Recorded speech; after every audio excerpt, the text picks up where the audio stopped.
I'm doing good, man. Just holding it down, man. Working on some things, So we just wanted to talk about it and, share with the world. Mm-hmm. So first off, you go by CQ, right? That's right. Can you explain that to us? Oh, yeah. So, I've been in this game for a while. I got the name CQ.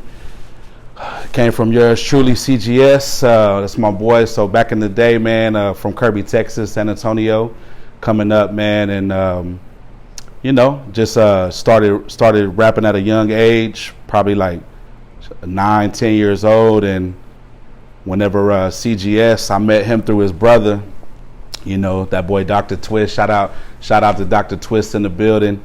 And pretty much what happened, man, he invited me over to the crib. I had already been writing some lyrics, and he invited me over to the crib, man. They had a party going on. It was a soul train. Everybody was up in there dancing. And then my boy CGS, he was like, hey, you rap? And the funny thing was like, I was like, yeah, because I had already been writing lyrics. I just never spit nothing. So he took me in the room, man. He had a whole studio set up. It was actually on a karaoke machine. Boy, this back in the day. So I had memorized a verse from back then, and I just started spitting that thing. And he was like, what? So then he put me down in the clique. And then when he put me down in the clique, he gave me the name CQ. The quick, the Q stands for quick. I don't know if y'all ever seen like Harlem Nights. Your boy Quick in Harlem Nights. I used to always love watching that movie. You see, my mom, she never let me watch those movies. So when I would go to his crib, they could pretty much watch anything they wanted. So I started watching Harlem Nights over there, and I like the name Quick. And my first name, of course, it's Charles. So it's Charles Quick, C to the Q. And that's why I got it. All right. So at this party, was this your first time ever rapping, or you've been like I had been writing, but I never spit nothing out loud.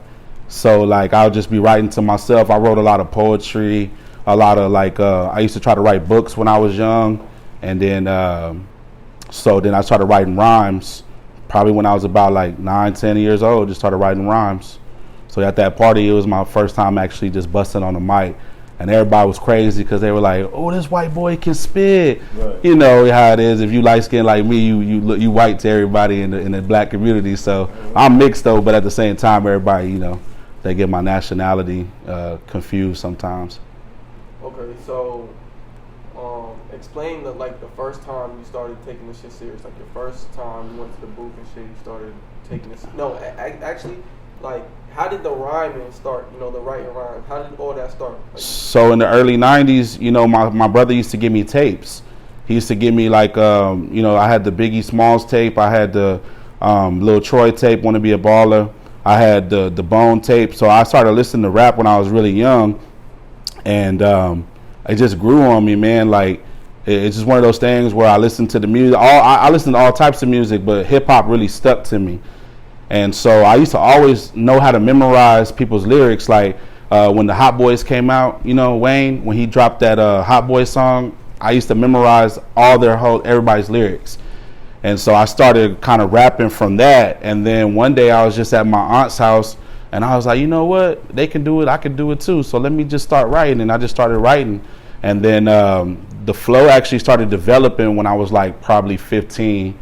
I started doing freestyles in front of everybody. So we will go to the cribs, we'll go to parties, we'll go to my homeboy's house, and there'll be 10 of us there. And then all of a sudden, Southside E, he'd throw on a beat and he'd be like, wreck that Q. Yeah. So I just start busting, and then I just started practicing from there. And then the flow just started developing. Remember back in the day, they used to do beats on the table. So they start hitting the beats on the table, and I just started busting off to it. Mm-hmm. Was there anybody in your family that was fucking with music? Any musicians, artists, or anything like that? Actually, you know what, man? I'm originally from Georgia, and I actually have family that has a band out there. Like my uncles and my cousins, even my brother Jacob, he sings.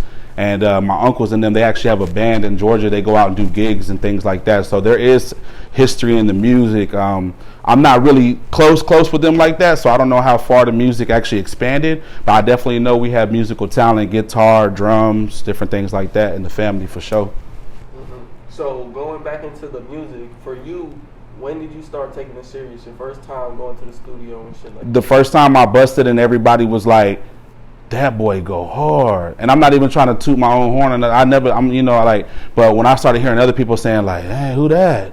Dang, that's him? Well, his voice is nice.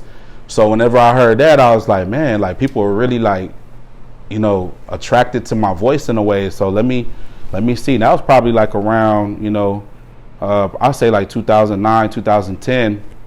And then things started happening in life. I took a little hiatus, but now we back. You know what I'm saying? So. Yeah. Can you explain what was on? Yeah, the hiatus was just life, man.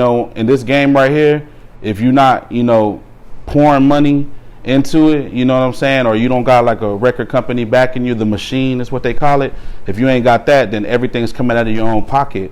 So you still got to maintain. You got to figure out a way. Okay, how I'm gonna get this paid? How I'm gonna get that paid? How I'm gonna do that? All of a sudden, family comes involved. You might have a couple kids. You might start, or maybe CGS. He might see this song different than how I see it. I don't want to do the party tracks no more. They want to do that. I want to be more like serious. So things just start separating. People start getting on like different pages. So I was like, man, I need to step back and just take a little break, focus on, maintaining, a career first. So, I'm an entrepreneur. I got my own business now. So that was mainly the hiatus, is like getting myself together, because manhood started approaching. And when manhood comes, man, you got to man up. So it's one of those things where you have to start, progressing and maturing. So I had to just take a step back for a little bit and get my mind right.